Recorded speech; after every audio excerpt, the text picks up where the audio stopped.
Professor Abbas और दूसरे हैं श्री एन पांडे जी जो फॉर्मर आईएएस हैं। तो वो एन पांडे जी थोड़ी देर में ज्वाइन कर लेंगे। तो जी ये है, तो अभी हम जैसे हम लोग काम जो कर रहे हैं, तो हमारा सोसाइटी फॉर एम्पावरमेंट का जो मेन वर्क है वो है रिसर्च, ट्रेनिंग एंड टीचिंग। तो रिसर्च, ट्रेनिंग और टीचिंग तीनों हम करते हैं और उसका अलग अलग एस्पेक्ट है जो हम आपकी बात करते प्रोग्राम का एक अलग एस्पेक्ट है जो केवल सोसाइटी जो केवल जी जी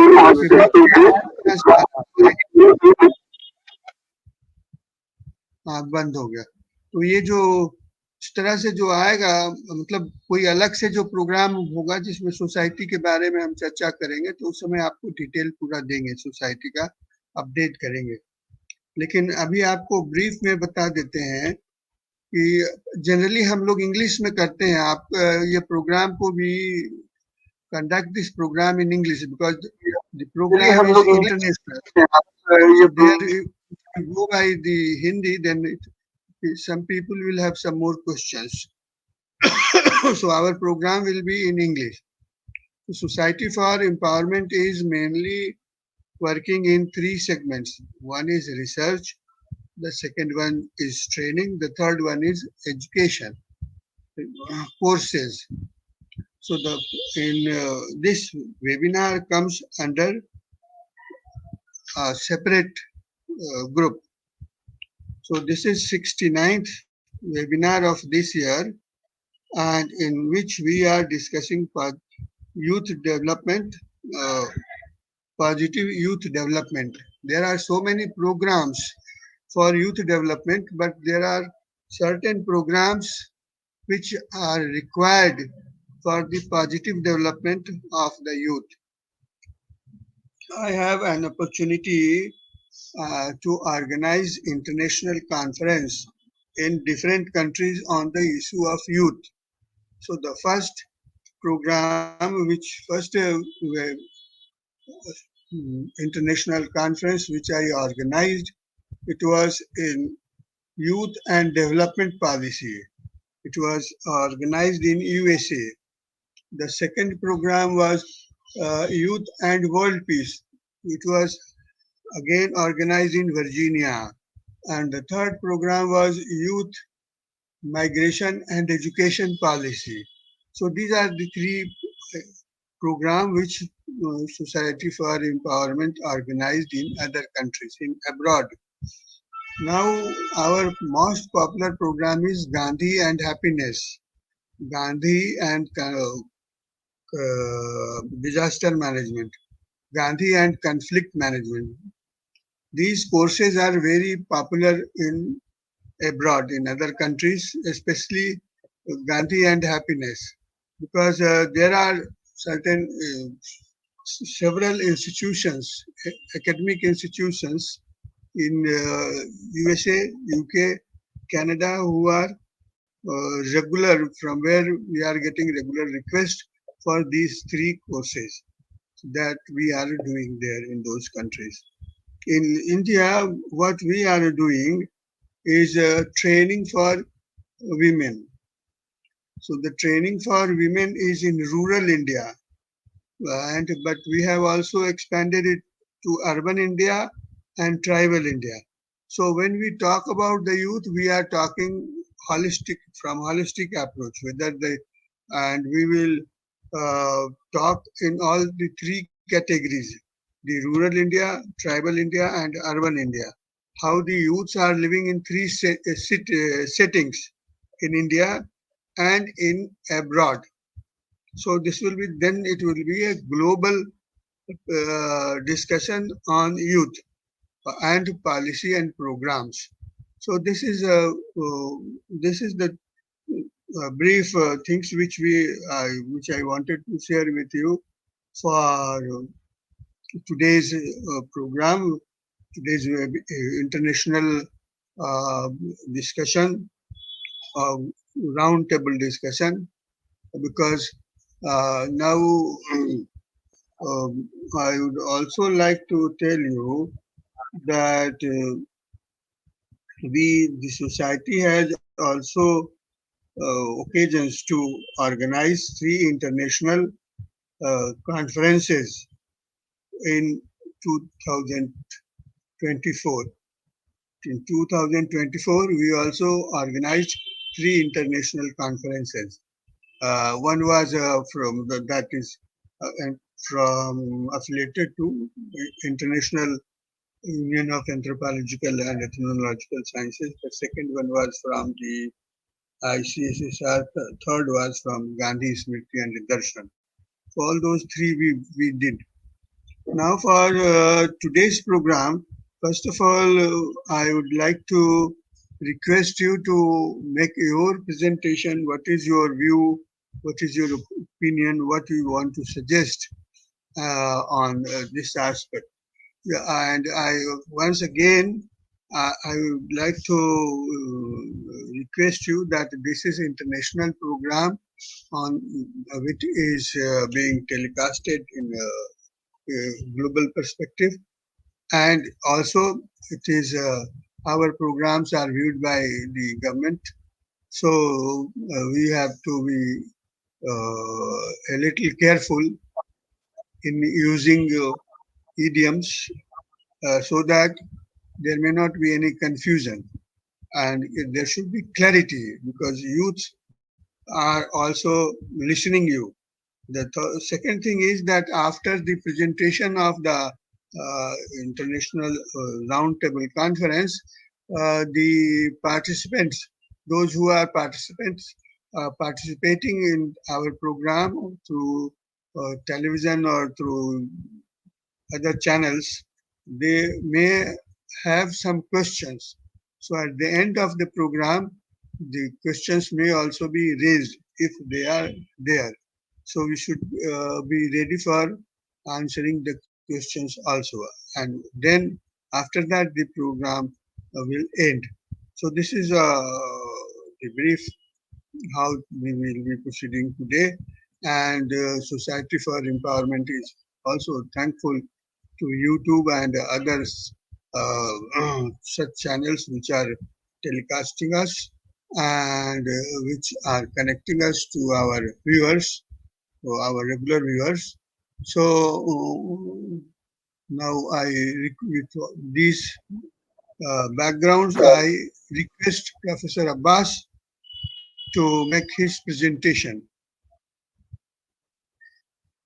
Good evening, sir. Mr. Narayan, sir. Thank you, Mr. Subhash, for extending all cooperation to me. I'm really happy and privileged on being invited to this program, the program which is entitled Positive Youth Development. And we are to discuss positive youth development in the backdrop of mental health challenges faced by youth. This is very crucial. And you have spelled out five C's and uh, its relation with the mental anxieties and distress, etc. I would first say that all these five points are very important, such as competence, confidence, connection, character, and caring. But I would like it to connect it with the other part, which is the mental health, such as that the five C's of PYD are closely linked to mental health outcomes and they have their bearing on the mental health. Such as if we take the first one, competence. Competence is really important. And when somebody is competent, he can handle emotional aspects and there is to be emotional resilience. But the question is why competence is important and why everybody is not competent. That is the crucial issue. If competence is there, emotional handling is easy. So, how to cultivate competence, how to nurture competence, it is important.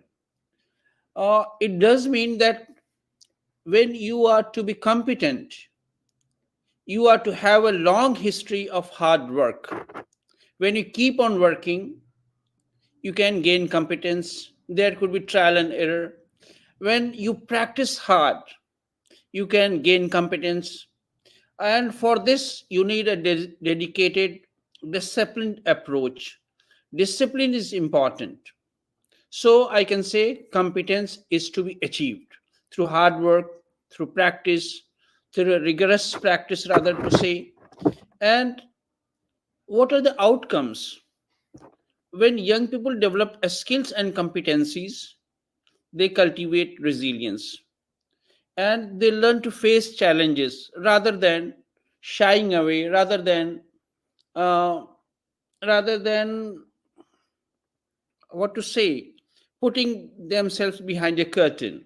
So it is important, and it is the challenge is rather head on facing. It is uh, such as that when a student is participating in a school play or learning an instrument, he can empower or she can empower herself and feel competent to handle setbacks, to handle victories, to handle challenges, to handle high points.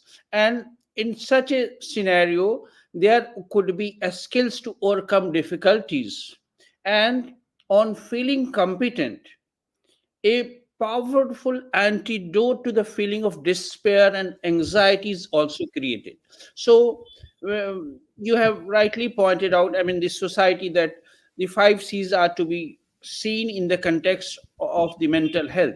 So, first, I think competence is really important, and this should be emphasized. There should be focus on this, and for this, a lot of environment is to be created in the country, and the countries which are excelling in the sports, uh, earning a lot of gold medals, they create environment where their children learn things, and there are teachers, there are instructors, there's environment.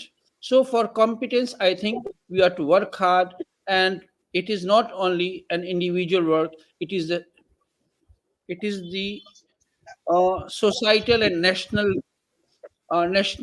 aspect, and the goal is should be to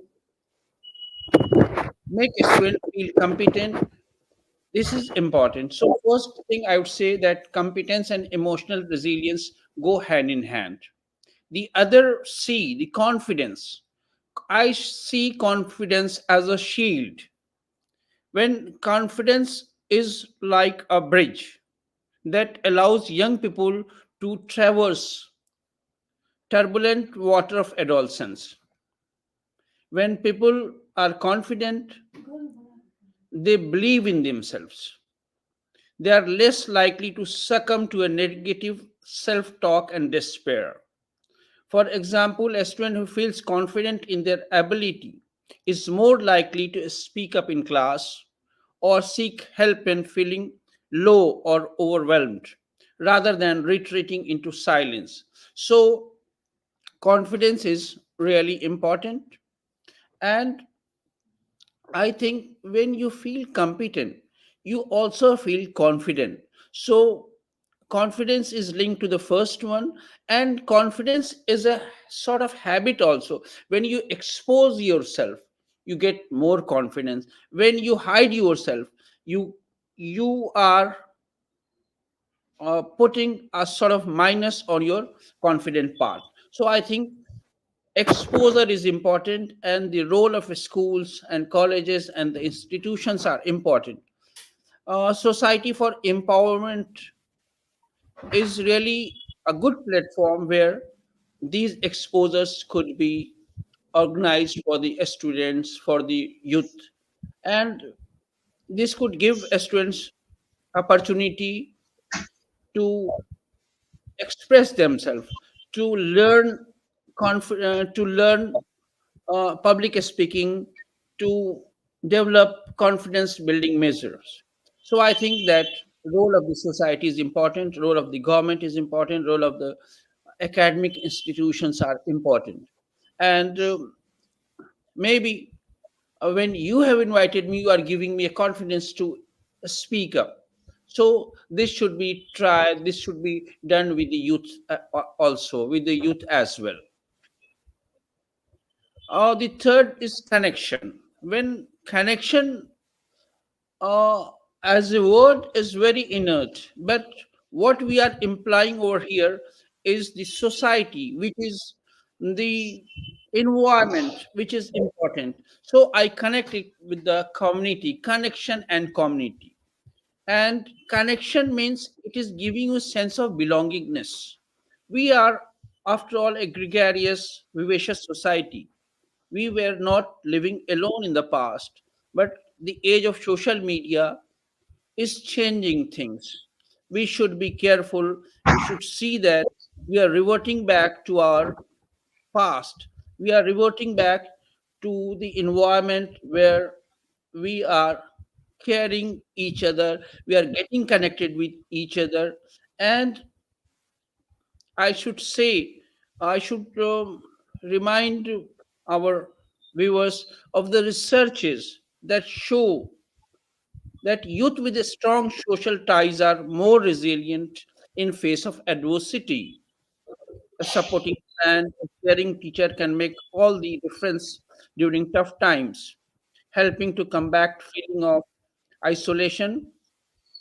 And it is not that we don't, we all are free of it. All of us at a point of time feel that we are alone. We are we are having a situation where went out is important, and for that community people are important. Our families are turning to be nuclear. This is a matter of concern because we were very good uh, in our joint family scenarios. We were those who were teaching good lessons, good things to our youth. And that was the, I should say, that was the strength of our society, of our Indianness. So we should always be careful about this, because connection or community and belongingness had been our hallmark, had been hallmark of our Indian society. So we should work on that. We should see it is not only that uh, connection or community is important for the youth. This is important for the senior citizens also, and senior citizens are repository of lot of values. They had been teaching to their grandsons and daughters the values of community living, the values of morality, and they were telling them good stories which were laced, which were having moral aspects. So we should work on that. We should see that world and India should be more inclined towards joint family and community living. The fourth one is character. I should say character. It need not to be overstated. Everywhere in our society, the Indian saints had always been talking about character, and with the character, there's another synonym is morality. This is important. Character means helping you navigate their moral compass. It is about instilling values like integrity, empathy, allowing them to make choices that reflect their true selves. When young people understand their values, then they can face life's dilemma. So it is really important. Uh, when they people have character, they could be good motivator. They could be having the inner strength. By having the character, we feel that we have inner strength to walk on the path that are good, that are important. And when the character part is taken care of, the society's evils will go away.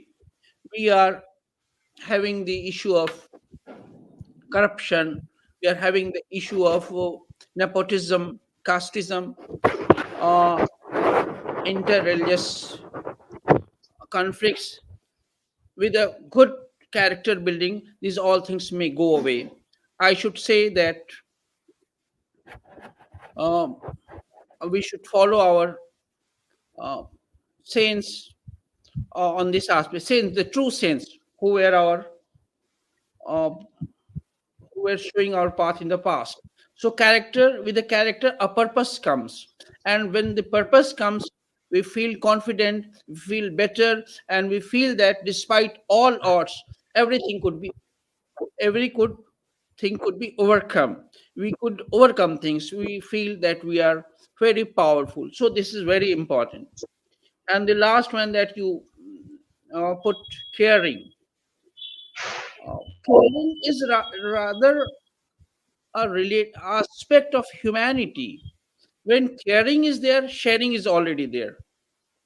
Caring fosters a sense of shared humanity, and it uplifts our spirit. We take care of not only we take care of not only issues of our lives, but our people, society, family, and nation also.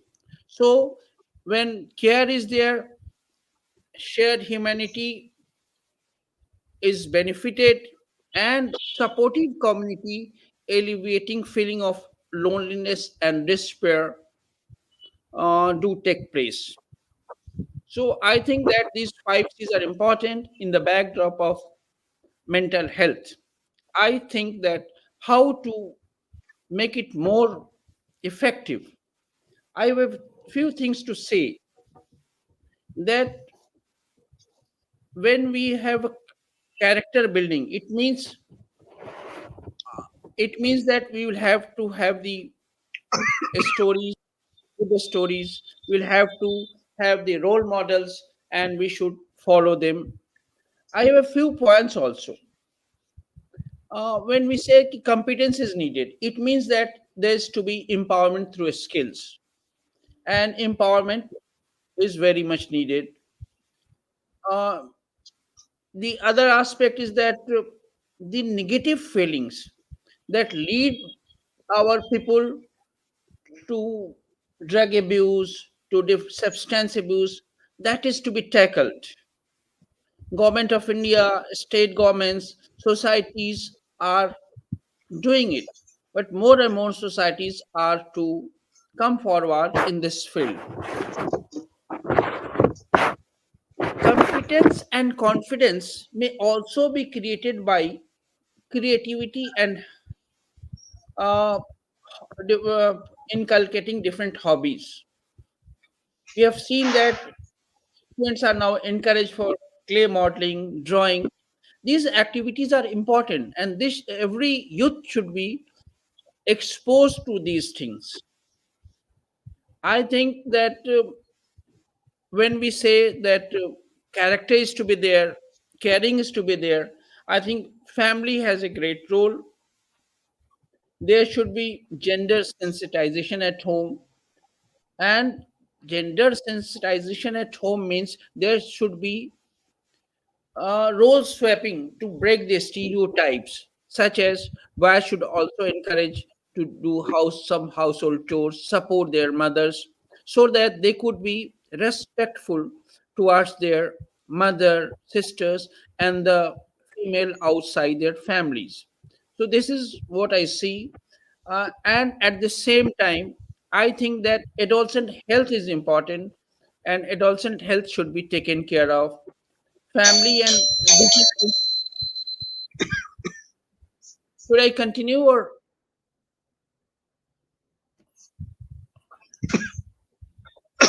yeah?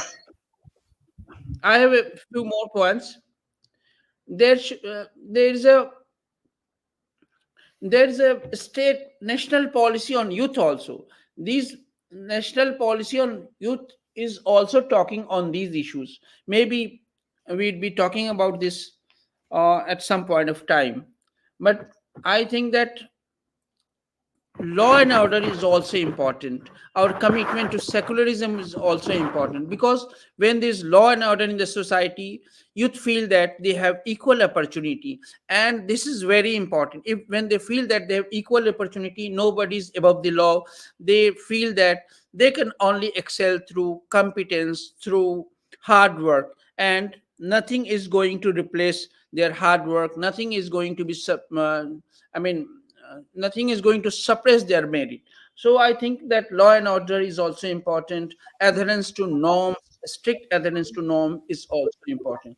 Thank you very much for giving me a chance to speak up my mind on the issue of 5Gs in the backdrop of mental health. Thank you, Professor Narayan. Are you listening, me, sir? Thank you. Thank you very much for your presentation. Now, since Dr. Enin Pandey, Enin Pandey ji has not come so far, so Okay, okay. uh, it's, the problem is that we have to discuss about the youth and their problem in three settings. One is the urban. In urban, the main problem with the youth is that of the employment, getting employment, getting good education, getting education, especially the technical education, and then getting admission in foreign universities where they can get some specialized training and can have a good say understanding of the uh, research or training or say the technical education so that they may get some sort of employment in future. So this is the problem now. This is their objective, this is the goal of their life. But in that, what happens that the rules and regulations of each country regarding migration and admission of the younger generation is a little different. It does not there's no uniformity in the youth migrating to another country or taking admission to another country or going for getting some job. That's very different, especially when we see that youth who are unskilled, and when they go to countries like Dubai and other countries, then they get employment, but their human rights are violated. So these are the important questions, important issues which we need to address in the interest of the youth in global perspectives. The second aspect is that the education, technical education, especially the medical education, there is no uniformity. If a youth gets admission in medical courses in China or France, then their bachelor courses for the medicine is different from what they are being taught here in UK or in India. So that is another issue which we need to address. The second issue is that the courses of the technical education, the level of courses of technical education like engineering, medical, or any other sector, computer, there are there is no uniformity. In some country, uh, there are some other level of education. So the youth request is that there should be uniformity. That if a youth migrates to say China for education, then there should be uniformity. If they get one get a degree of medical science from China, then they will not get any appointment in India or in other countries in government hospitals or in government sector. So that needs to be considered. There should be uniform rules, uniform law, and for that the constitution of the each country, wherever required, necessary recommendations may be made and necessary changes may be made by legislation so that the youth globally may not suffer, and they may have an opportunity to move throughout the world wheresoever they want to go. They want to serve the people, because for all these technical education, the youth are serving with their knowledge to the people of world. So there, we must have some sort of a uniform approach, a uniform rules, a uniform law for that. Then the other problem which they face, which they discuss with us, is that they do not have the equal.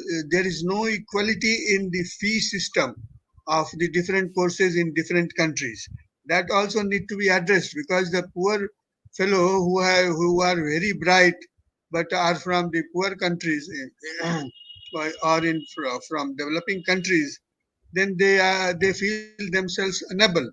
Say for people, for youth from India, if they want to get admission in USA or UK and to complete their course, they have to spend almost more than 2 crores of rupees, which is not possible for any most of the middle class Indian family, or even for some of the upper class families.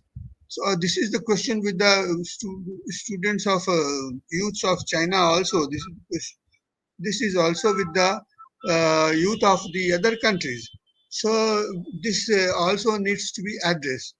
The third is that there should be uniformity. If the students are being taught the technical education, or even for simple education for physics, chemistry, or something, some other such courses, uh, say for anthropology. What we were When we were a student, we read all branches of anthropology: physical anthropology, or cultural anthropology, or social anthropology, all that. And but when we went to other country, USA or UK or Canada, we found that there is a difference in the courses at the graduation level and at the master's level. So even for the PhD also, the subject which is chosen for the doctoral research, that also has a different kind of technical technology and technical skills that requires.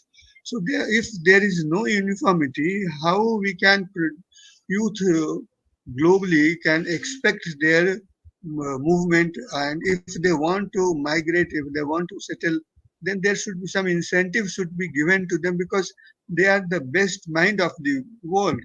You see, many of the Nobel laureate are not from the country from where the Nobel is located, but they are from all different countries. They are from underdeveloped countries, they are from developing countries, they are from developed countries. So why it happens? This also needs to be considered, and after understanding why this is happening, we should also give sufficient input, so that the youth may not get any chance not to get a proper opportunity for developing their skill, for knowledge, and all that. So this is what these are the common difficulty being faced by the youths, and it needs the attention of the government at the national level and government at the international level also. The I With this web roundtable conference, I would like to request the international institutions like UNESCO, UNO, and all that, that they should address this issue, especially for the youth, because they are the future of the country, not only for the country, but for the world. And there must be continuity of the knowledge. What we had read in our Puranas, in Shastras, that we find there is a gap in, there is no continuity between the education, what we are taught in India or what we are taught in UK or USA. So that needs to be so. Such is the case with the other countries also. They all have the traditional knowledge, rich traditional knowledge. Each country will, and each youth of from different country, they have a traditional knowledge, which there should be linkages between traditional knowledge and the modern knowledge. modern education system, because the modern education system is quite different from the traditional knowledge. So if it is there, then there is no continuity. What is student, what the youth learns in early younger days, that is of no use for them when they grow, when they go for outside the country for education. So I think that these are some of the recommendations which I feel. If you think that you can suggest some more, you have something more to say, you are most welcome. Otherwise, we will shift to question answer session. If there is question from the viewer side, if viewers have any questions, they are free to ask. We, and we are also free to respond. We will respond to them and we will listen to their suggestions also. Yes, Professor Abbas, you want to say something, Yeah, please? yes, sir. You were raising issues of international education and the difficulties faced by our students who are eager to study abroad, particularly medical students and engineering students. You're right, but we have a standard over here. Those who are going outside should come and face a national level competence test in the medical field. So what we can say that there should be some, I mean, some rethought on the national uh, policy related to the uh, pass out students of medical colleges outside India. And but India is right that you are free to study abroad, but you should have a minimum standard, and for the adherence of minimum standard, you should face a national level screening exam or something. This is there, sir. You raised that fees are exorbitantly high. It's true, fees are exorbitantly high. But sir, I would also like to say that we should also talk about educational system in our country. The educational system of our country, if we say our states of Bihar, Jharkhand, this is not a good state of affair, is not there. School education is not up to mark, and when the school education is not up to mark, university colleges and universities are not getting good students. So the first point that school education should be strengthened. I have heard that there are a lot of efforts in Bihar to make school education better. Stringent measures are also being applied for this. I think this the same should be there in the Jharkhand as well. At the same time, sir, uh, higher education is also crumbling, and maybe government is not very sensitive towards this aspect. And at the same time, the vice chancellor should also be more sensitive. They should see that their universities are running in a better way. I think that this is to be done, sir. As far as the vocational courses are uh, concerned, several colleges and universities are now running vocational courses, but I think that they should be made better. Their level should be better. They are not up to mark. Vocational courses should be recognized by should be rather recognized by certain board which should evaluate the level of vocational courses offered by universities such as BCA, MCA. These are the common courses, but uh, there should be upgradation of these courses. I mean, as far as the syllabus is concerned, teaching method is concerned, more rigorous practices should be introduced. This is I am to say, sir. And you said it wisely, the syllabus of the courses should be at par globally. There is no doubt. Uh, with the introduction of NEP, this aim is introduced with NEP. Let us hope that this is delivering better result. But an overall, uh, I mean, change in this entire educational practices of a school and and higher education need to be done, sir. So I, through you and through the, I would like to urge authorities to look into it. Thank you very much, sir.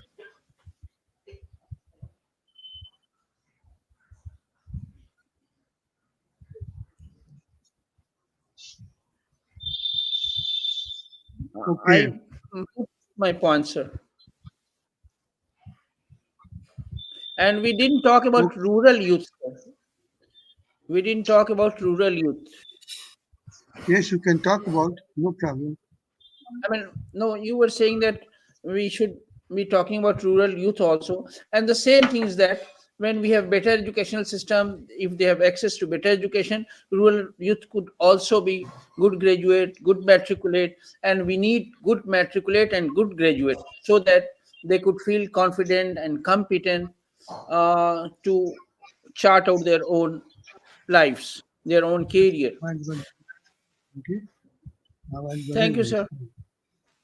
Thank you, sir. Thank you very much. Okay, Abbas Sahab, do you want to say something more? No, sir, thank you. I subscribe to what you said. Okay then. Thank you very much.